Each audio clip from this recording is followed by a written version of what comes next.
Ready to roll? Nick, I'm so delighted to play this role, to have a chat with you tonight to officially online launch your book. I'm Scott Whitmont. I am the Business Development and Relationship Manager at Booktopia for Booktopia Publishing Services. But I also have a history, as you well know, Nick, of being a bookseller. I've had my own independent bookshop I own and managed in Linfield for over 20 years, showing my age. So I know what it's like when authors are launching new books, and I know what it's like to host an author event. And I'm very excited that you've allowed me this opportunity to chat with you, to let people know about why men cry, and when men cry, I should say. And welcome to your own online launch. Thank you. It's lovely to have you here, and lovely for you to to host this event. It is very surreal that we finally made it. It's been months of preparation and months of sleepless nights and months of editing and months of work, but we're here. We made it, and I'm very glad that you're here tonight to Thanks. celebrate this with me. Well, look, a lot of people who are watching will know you and your background, but not everyone. So as a brief introduction, I want to tell people that, you are multi-talented young dynamo, whether you describe yourself that way or not. Nick is a writer. He's been a marketer and a journalist, written for a number of publications, and now finds himself juggling all that and writing this wonderful novel with his full-time job, and that's being in charge of digital content and social media at Booktopia. And to that end, you'll find Nick on every social platform there is, which is probably good when you're promoting yourself as a novelist. But Nick really knows his stuff with digital content. But I'm here to tell you, having read your book and really enjoyed it, he knows his stuff when it comes to writing too. And having read your book, which I kind of read as a favor because you asked me to, I have to admit. But when I read it, I'm like, oh my God, this is really good. I really enjoyed it. As you know, I wrote a review that you have shared in some places. And I've said in my review, I'm really looking forward to what else you have to offer, and that you write more novels, because I really read it almost in one sitting. And it's really quite engrossing, and congratulations. So let's tell people a bit about what When Men Cry is about. Do you want to introduce it first and just say a little blurb about what the story is and how it came about? Yeah, absolutely. So the story is set in early 2020 Sydney, and it begins with four men in their early 20s, uni students, kind of, very much on the cusp of maturing into full adulthood. They're reuniting for a night out, and it's a Sydney very much like the Sydney that we often see and hear. And they're reuniting. They're excited. They haven't seen each other for a little while. One of them has just come back from army training in Queensland, and so they're all together. It's that group.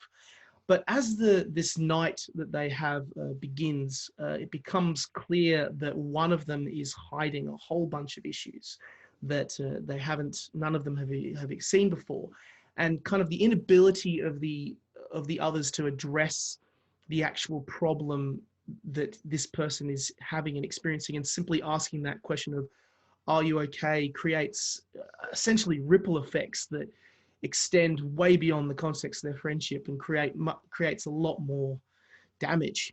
Effectively, it's a real conversation about asking that question about being honest with each other, and particularly for men especially, and how we find it quite difficult to actually speak to each other and be honest with each other. It was a long time to put it together. It took me 5 years to write, but yes. Well, let's talk about that you're putting together. I'd like to know a little bit, and I'm sure everyone else would too, about what made you decide to put these thoughts into a novel and to write your first novel.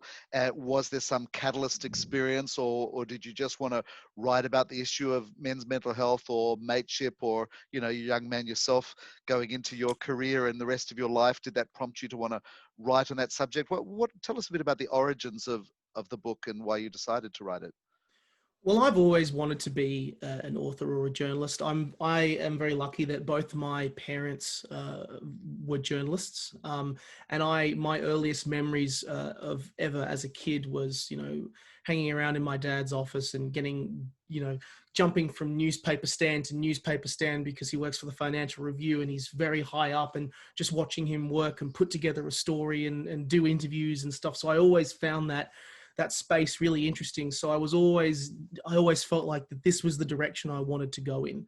But in terms of the actual story of When Men Cry itself, I was studying creative writing and journalism and development studies as well at university, and often you have these things where you pitch stories and you write those stories, and I often found them to be very subjective, because some people would look at this story and think this is the greatest thing ever, and other people would look at it and go, what is this, and would completely tear it apart. And this story just came to me, and exactly where, I'm not sure, but I had these 4 characters, and I just wrote the beginnings of what I thought was just going to be a short story.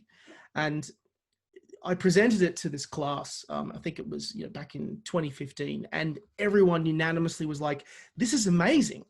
Like, these characters are all so different and defined and fascinating. This is amazing. Even the teacher this teacher was very stringent. She would not give out any sort of, all the feedback was often very cutting, very constructive, and very much, kill your darlings mentality. And even she said that these characters were amazing, which was bewildering to me. Yeah.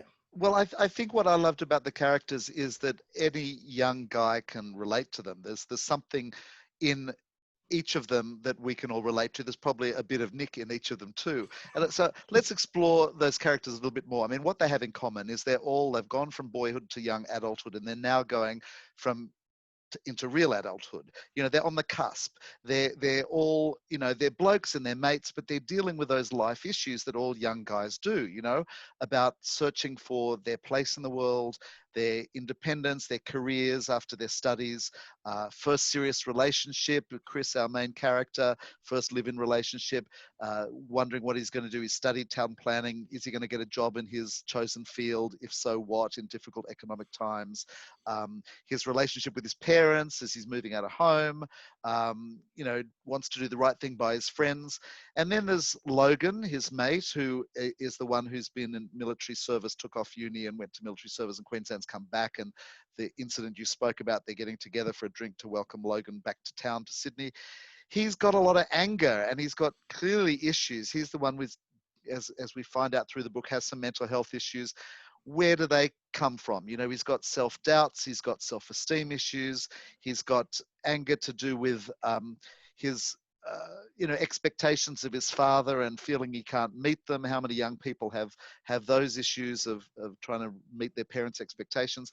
He's got maybe a bit of problem with gambling. We've got issues we've got scenes at the casino. And then you've got Jock, who's much more of a larrikin.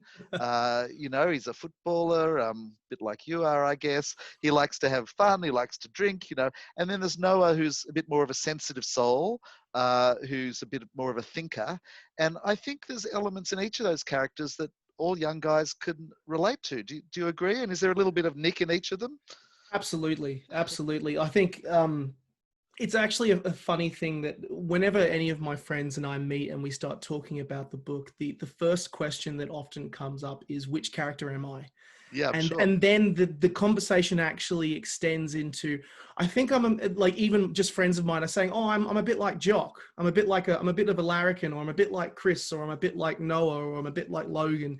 And often all of my friends, they come and they're like, is this character based on me? And I'm like, absolutely not, because the characters are all very much based on where I was at the time when I was writing it, because those characters were there. Where they were at the time was where I was at the time. There was a lot of myself, my own kind of autobiographical feelings of growing up and maturing and, taking on the notions of responsibility.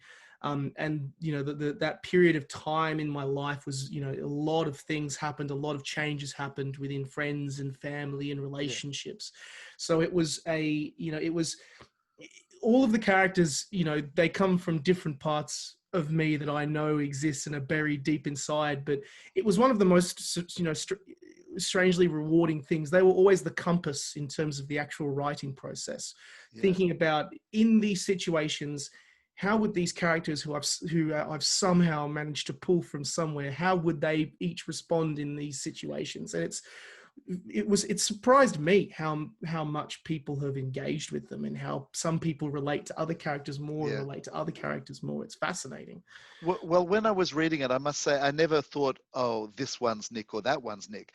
But I did think what you've just confirmed, and that is this is clearly written by someone who's a relatively young man compared to the rest of we over the hill people, who is using his experience as a young man to infuse these characters with these qualities about their doubts, their decisions, their relationships. But as you said, not just who they are as characters, but how they respond to the situations. And when there's a crisis, when Logan kind of implodes because he's got his issues, which we won't spoil because it all comes out in the book, but how each of them respond and are committed despite their periods of playing no speaks or being upset with each other or not seeing each other, how they respond to wanting to support their fellow mates, and make sure that they come out okay despite knowing that they're different and they see the world differently.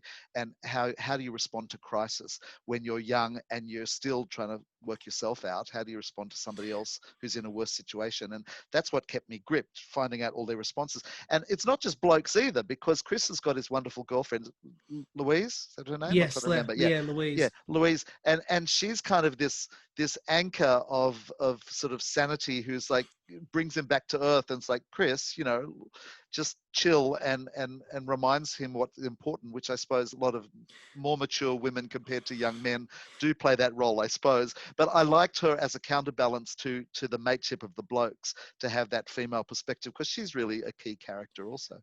Yeah, and I think this is a good time as well to kind of talk about gender and mental health as well, because one of the things that was really, I loved writing Louise. I thought she was just such a character. She was someone who was filled with so much compassion and so much, understanding. Calm. Yeah, extremely calming. But she was also, just her approach to it was, when it came to issues, she would confront it very head on. And I actually find that a lot of, the women I know in my life, and, girlfriends and such, they're so good at being able to communicate to each other when they're not okay. Of course, and obviously, everyone, girls and boys all struggle significantly with mental health. But what was clear to me is that men are terrible at really getting it all out. Yeah. Really getting it all out. And we never learn. No, we don't. And I think it's the whole notion of being asked to put on a brave face that men are constantly told that we have to do. And so Louis, and a key part of the whole story is that, Chris has to learn to grow up and front these issues head on. And Louise, in a way, sets a fantastic example for him. And his mother's always trying to knock on the door and say, I'm here for you too. But being the rebellious young independent guy, he's, slamming the door on his mother until he, through the book, matures and realizes you can still be independent and have a good relationship with your mum. So there's that aspect about relationship with women on two levels, from the different generations, your parent as well as your girlfriend. I like the way you handle both of those relationships. But Nick, speaking of mental health, it's very interesting that you've decided to partner in this book with the organization Livin, which you can tell us a bit about in a second, that deals with mental health and helps young people with mental health. Apart from the obvious, you've got a theme of that in the book. Most authors who write a novel don't partner with a not-for-profit organization. Why did you decide to do that, and how have you partnered with them? And tell us a bit about them. So Livin is a charity. They're based on the Gold Coast. And what their main aim and their main goal is to kind of break the stigma around mental health. That's kind of the goal that they've set. I was very lucky earlier this week to have the chance to chat with the co-founder and co-CEO Sam Webb. Basically, they want to encourage a positive, relatable relationship with your mental health, and being open and honest and admitting when you're not okay. And they do that in the form of, they do sessions, they go to schools, they do all sorts, but they even down to things like actually the branding. They sell stuff which basically portrays mental health as something a lot more relatable. They do amazing, fantastic work. And a big reason why I wanted to partner with them is because, you know, when you are talking about subjects like mental health, I think it's incredibly important, particularly in these days. And I think this has come from, you know, me being in the social media space for quite a while. There is, you know, people are often talking and throwing support behind things, and there's a lot of stuff out there like that. And I'm someone that's of the opinion that if you're going to talk about these subjects, if you're going to examine mental health, you can't. It's not just about saying, you know, throwing your support behind something online and saying verbally I support it. You have to back it up with action, in my opinion. And actually doing that is something that came very naturally as the book, you know, became what it was. And it was something that the moment that I kind of came to it finished, I just went, this is something I need to do, because that way the book, because the whole theme of the book is about honesty and about being kind to one another. And even through the act of buying the book, I thought I need to reinforce this, and partnering with Livin, and that partnership came about because I play for Drummoyne Rugby Club, and Drummoyne does an amazing amount of work with Livin every year, and it just was a natural fit because they're aligned with the exact same morals and ideas and goals that I was when I finished the book. So it was an ideal and perfect match for me. Yeah, well, that's great. And I think it's, you know, it's great to draw attention to the important issue that Livin works with, but it's also very generous of you that you're giving a percentage of all your profits, which hopefully will be substantial as this book becomes the bestseller, to Livin to help them in their programs. So congratulations on that. And I think that's marvelous that you've done that. I also think it's a good time to remind people that if they've got any mental health issues, that, you know, apart from Livin, there's Lifeline, you know, there's help out there. I've been in a situation this week with somebody close to me who's needed some, you know, help with mental health issues. And, you know, sometimes people need reminding that, guess what? You're not alone. Whatever you're facing, whatever the issues, there are organizations, apart from individuals who care about you, there's organizations like Livin and Lifeline that have, and Are You OK, that have wonderful services, free and counseling, and people there for you. So if you're feeling any of those stressful issues of depression or issues of mental health, contact one of those organizations. I'm sure you'd like to put out that message while we've got our event tonight.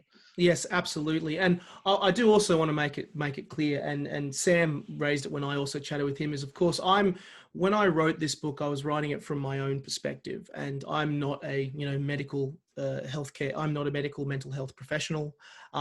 But what I did do was I just took a lot of care and wrote and spent a lot of time with it and worked a lot with it, and with the aim of trying to make it something that anyone can connect to. And you know, if you are feeling like that, first of all, I think you're amazing. To anyone who is watching this, who is struggling, you are amazing, and there is a lot of help out there which can support you. And, you know, depression often, and this is, you know, someone from, you know, personal experience here, it often makes you feel like you are alone, and it makes you feel like that you're just locked into this space and you can't escape. But, you know, and that makes it so, but the truth is that, you know, you are never alone. Yep. There is always someone out there who will talk to you. That's right. And you can often lose sight of that. Trust me, you can. Yeah. And that is, you know, I can honest to God admit that, but there is always people out there who love you and will care for you. Yeah. And that's incredibly important. It's good we're reminding people of that. But I also want to make the point, because I don't want anyone who's listening who hasn't read the book yet to think like, oh God, it must be a depressing book. You know, it's all about mental health and depression. You handle those issues and themes that come out through the book. But I want to tell everybody listening, it's a lot of fun too. There's a lot of humor in there. There's a lot of, you know, mateship and shenanigans between the friends, as there is with young men. And there's parts when I smiled and laughed. So it's by no means a depressing book. It's about a group of young guys who are, moving forward in their life. One's got greater issues than the others in terms of mental health, but they're all dealing with, young men issues. But it's not heavy or difficult reading. It's not depressing. It's fun. And another issue, of course, that you handle a bit in the book is gambling, because this them getting together for a drink culminates in going down to the new casino at Barangaroo, cutting edge, the new casino 2020 opening in Barangaroo, not Barangaroo, and yeah, it is Barangaroo, isn't it? The Crown Casino that was opening soon, and that's where it's set. And there's a problem with gambling. One of them has there, but I wonder if you'd thought about, given that officially it's opening in just a few weeks, did you think about, COVID perhaps gets in the way, but I thought, wouldn't it have been great if you had a launch at the new casino, a delayed launch at the perhaps we should have a delayed launch at the Crown Barangaroo when it opens, and post COVID to celebrate. Oh, that would have been on the nose, wouldn't it? It'd been perfect. Like, oh boy, and with you with your social media, you could say, well, we give you extra publicity if you let me have the launch in the middle of the casino. Yeah, yeah. Get the actual gambling side of it came through very early. That was actually in the very first short story of the book, when I first pitched it. This kind of whole idea of this character who was going out of his way and obsessing over his gambling and the amount that he was spending money on. And while this book does make a lot of comments about gambling, and this was a key part as to why the mental health side of things emerged, is as I was kind of putting the book together, there was really, I came to this realization that, and I was trying to look at it through like the ruthlessness of an audience. Whereas if you were just to say, oh, gambling's bad, this is bad, everything's bad, then an audience will feel like they're being, pandered to, and will reject it. And you have to go a little bit deeper. So I was asking, while I make, a lot of comments around the state of gambling and how addictive and crazy it can be,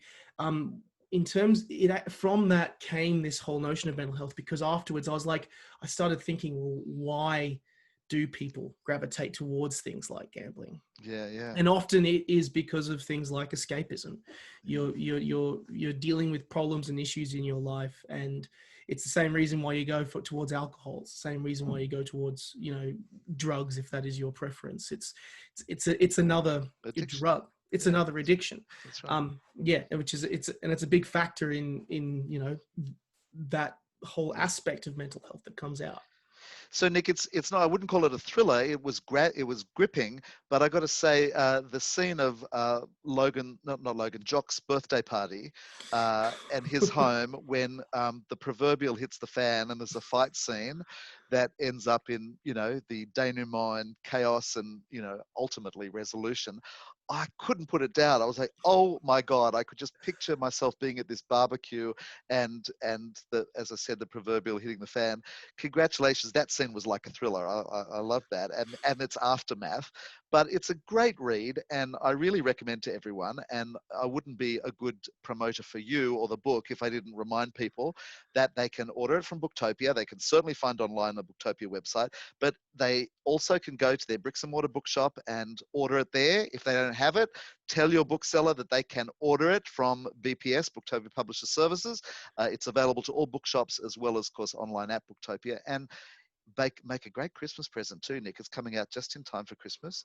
So Yes. People should buy multiple copies, buy one for yourself, buy some for your mates, and you won't regret it. Really, it was a great read. I really enjoyed it, and I do hope you write more despite your business with everything else. And you're involved in other charities and foundations and community sports, and clearly, you've got your fingers in lots of pies, but you're contributing a lot to the community and now to literature and to Australian fiction. So I thank you for that. And I was going to get you to read an extract, but I'm really one of these people of the belief that, you should read it for yourself. People didn't come online to hear you read. They could read themselves. But if they want to hear you read, congratulations. Also, apart from the book, you've also arranged an ebook and an audio book that is coming pretty soon down the line. Yes, so they'll be able to get the ebook or get audio book and listen to your dulcet tones. You're actually doing the reading. So they'll have that option also. And a lot of people might know that you actually did a first run of self-publishing, which I, as a bookseller, used to recommend against to all authors who say, I'm thinking of self-publishing. I'd say, don't do it. But you did it and managed to sell out what you'd published yourself, and then you found a publisher and distributor to get another new exciting edition that looks even bigger and better. And so congratulations to you for your stick-attedness and your fortitude and your talent in writing. And I want to thank you on behalf of everyone listening, and I know everyone's going to enjoy the book, and wish you great success with it, Nick.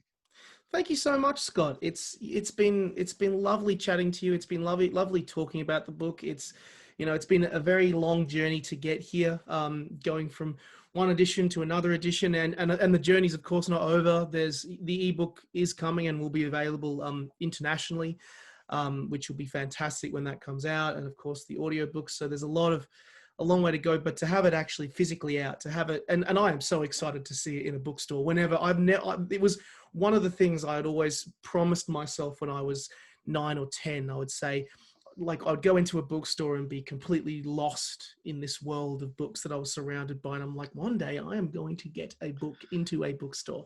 And so the day that I walk into a random bookstore and suddenly there it is sitting on the shelf, it's going to be a very strange experience. You're going to be one of those authors that takes the spine out and puts it face out in front of another book just to make sure. I used to come into my shop, and I could always tell the authors they'd be rearranging the books to have them on the best display.